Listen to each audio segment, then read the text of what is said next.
Every NBA season sees an unexpected hopeful join the mix of contenders. Last year saw the Memphis Grizzlies jump from 15th in the overall standings in 2021 to 56 wins and 2nd overall in 2022. If you're looking for a team poised to make a similar jump this season, look to the bayou, where the New Orleans Pelicans are ready to make the leap.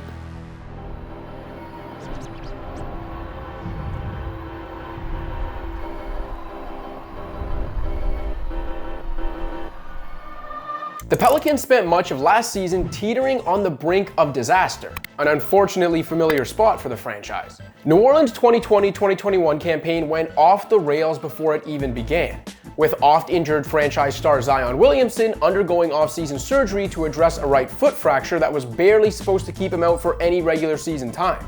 Of course, Zion wound up missing the entire year, and the playoff hopeful Pelicans lost 16 of their first 19 games while rumors of Williamson's unhappiness and desire for a bigger market dominated headlines.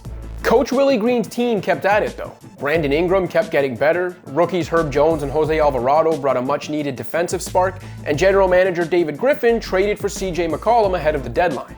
The resilient Pelicans ultimately clawed their way to 36 wins, good enough for 8th place in an uncharacteristically depleted Western Conference. Then held off the Kawhi-less, PG-less Clippers in the 8-seed play-in game before pushing the league-best Suns to 6 games in the first round of the playoffs. The Pelicans are going to go back to Louisiana in a 1-1 series.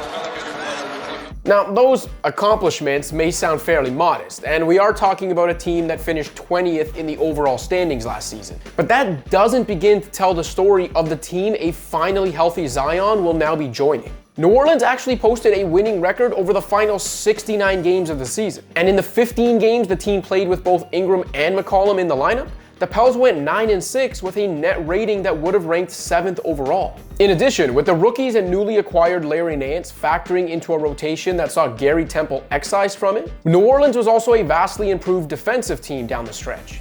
The Pelicans boasted the 9th best defensive rating over the final 2 months of the season after owning the 9th worst D over the first 59 games. Nance should also be healthier than he was when he returned down the stretch last season following knee surgery.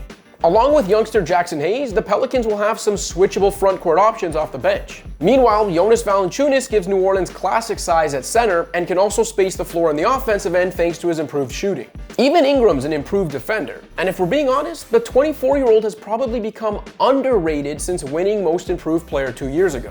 Ingram shouldered an almost unfair offensive load with Zion in and out of the lineup, and his isolation efficiency leaves something to be desired. But he and the Pelicans will be better for it going forward. The 2020 All-Star has averaged at least 22 points on 55+% true shooting in each of the last 3 seasons, while also posting usage rates above 28% during that time. Ingram's one of only 12 offensive stars who can say they've blended that type of volume, efficiency, and consistency over the last 3 years. Really great list of names, guys.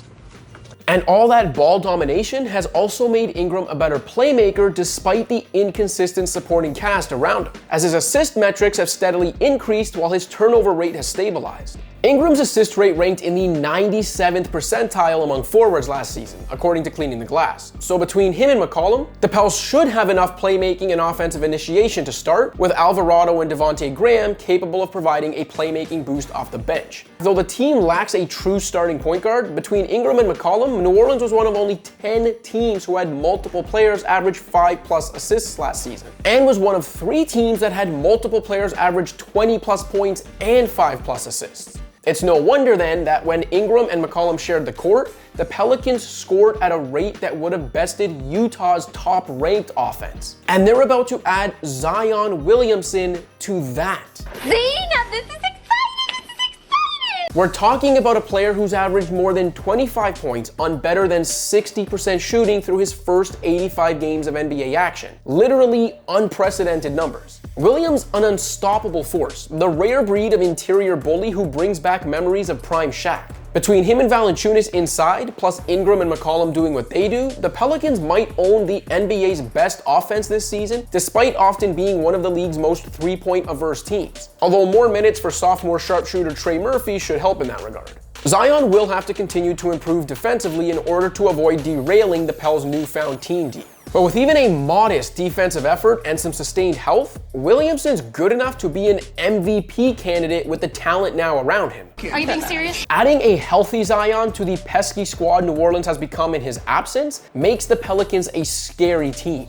Of course, with only 85 games under his belt through 3 seasons, health and durability remain the biggest question marks surrounding Williamson. But he did log more than 2,000 minutes during the 2020-2021 season. He'll enter the coming campaign 6 months removed from being cleared for full basketball activities. And honestly, after years of surviving through incessant setbacks, you've gotta figure the Pelicans are due for some bounces finally going their way. In addition, Zion and the Pels should finally be distraction-free this season after the big man and the team quieted the doubters by agreeing to a new 5-year extension. With Williamson, Ingram, and McCollum now all locked up for the next 2 to 6 years, you can make the argument the Pelicans have never headed into a season with this much stability. An improved and healthier Western Conference will be a bloodbath, but the Pelicans factor into that improvement, and they have the goods to compete.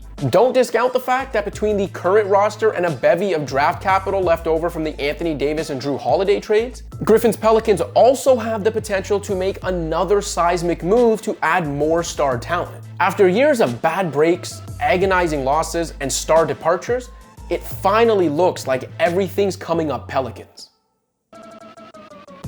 Thanks for watching.